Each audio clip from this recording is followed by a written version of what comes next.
In this TV Crazy Man video, I take a look at behind the scenes, visual prop, and plot goofs from one of my favorite TV shows of all time, The Adventures of Superman, in its final 6th season.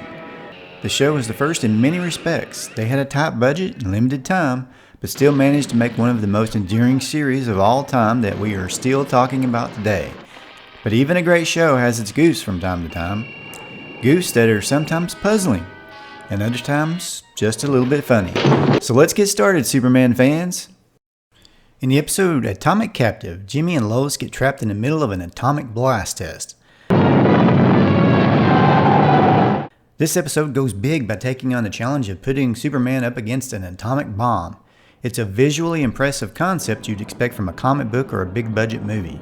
Unfortunately, they didn't really figure out how to make the resolution work out very convincingly, even though it was an exciting scene. In the episode, Superman is flying over the nuclear bomb explosion, and then he reverses the blast by waving his arms. Why, it is Superman! He's reversing the explosion. He's driving it back into the ground. There's no logical explanation as how this would work since Superman doesn't have magical powers. He's not waving his arms at super speed either.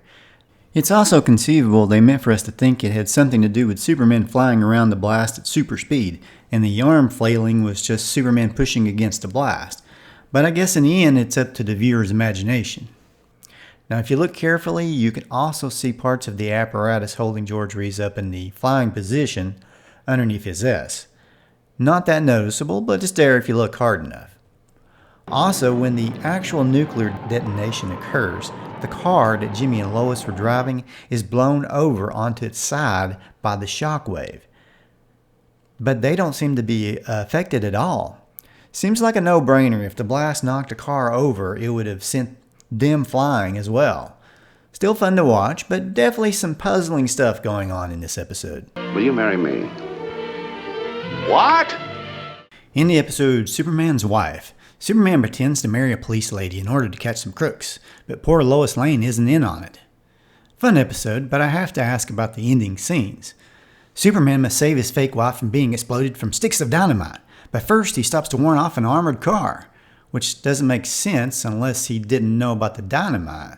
But then when he gets there, he lands well away from her, where he has to run to her, instead of landing right next to her, which would have been more convenient, if not as dramatic.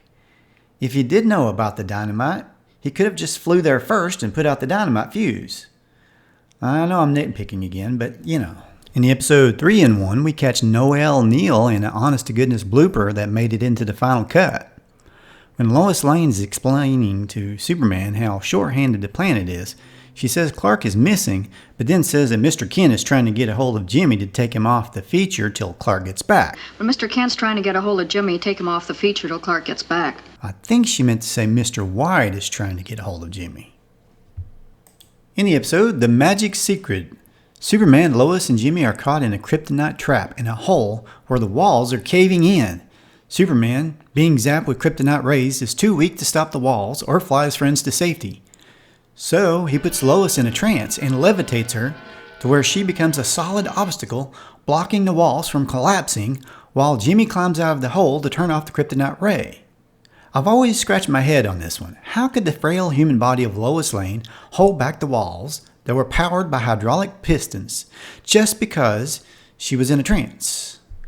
Seems like it would have really hurt her neck something awful. I wonder if they had chiropractors back in the 1950s. Well, I, for one, ain't going to stand for it. Superman, get me out of here!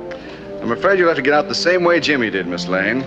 At the top, there is no logical reason for Superman to reject carrying Lois up, other than it was hard for them to film without using an unrealistic dummy. In the episode Divide and Conquer, the episode where Superman splits himself into two, Superman breaks a wall and is covered in white dust. Then he jumps on top of a bomb, covering him with even more debris. A moment later, he's completely clean. Now, this isn't the first time this has happened. There's a scene in this episode where Superman tunnels into a cave that uses animation. I think they should have skipped that and just went with the usual, like this. Here's a couple of goofs from the episode All That Glitters, the one where Jimmy gets hit on the head and dreams that he and Lois have Superman's powers. When Jimmy gets hit on the head with sandbags, Jack Larson's timing was off just a hair, making it kind of noticeable that he wasn't really hit on the head. When Jimmy and Lois land, Lois's shoes are changed out as to avoid Noel twisting her ankle, which is actually a very smart goof. A second later, her heels are high again. As Clark exits Perry White's office, he is wearing his hat. Once he enters the hallway, the hat is gone. Boy, if I just had a nickel for every time that hat disappeared and reappeared out of nowhere. Now, on a serious note, I'm not one to believe George Reeves actually committed suicide. My personal feeling was that it was murder. But at the end of this episode, the last one of the series, you might notice that there seems to be an odd sense of melancholy from George Reeves' last line. Take a listen. Golly, Mr. Kent, you'll never know how wonderful it is to be like Superman. No, Jimmy, I guess I never will. Hope you had fun looking at all the goofs I found in the series and fun in reliving great memories of this classic TV show. It's a great way to revisit the kid in all of us that believes that Reeves really was Superman.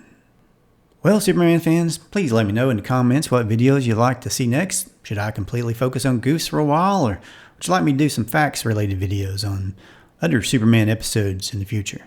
I certainly wouldn't mind going back and forth and revisiting the adventures of Superman more often. Let me know your thoughts and ideas I can use for future videos. Just a quick word of promotion, I have another channel I'm working on in between videos from a family-friendly cartoons channel called Frady Cat Cartoons. I'm currently working on a new Claw the Kung Fu Cat in between my TV Crazy Man videos. So if you like cartoons, please subscribe to that channel as well. It does take me longer to post cartoons as they tend to take longer to create. I have a link toward the bottom of my TV Crazy Man channel page to Frady Cat Cartoons, and I'll put a link in the description. As always, thanks for watching and subscribing. You can help support the channel by hitting the like and hitting the bell. Thanks and have a great day.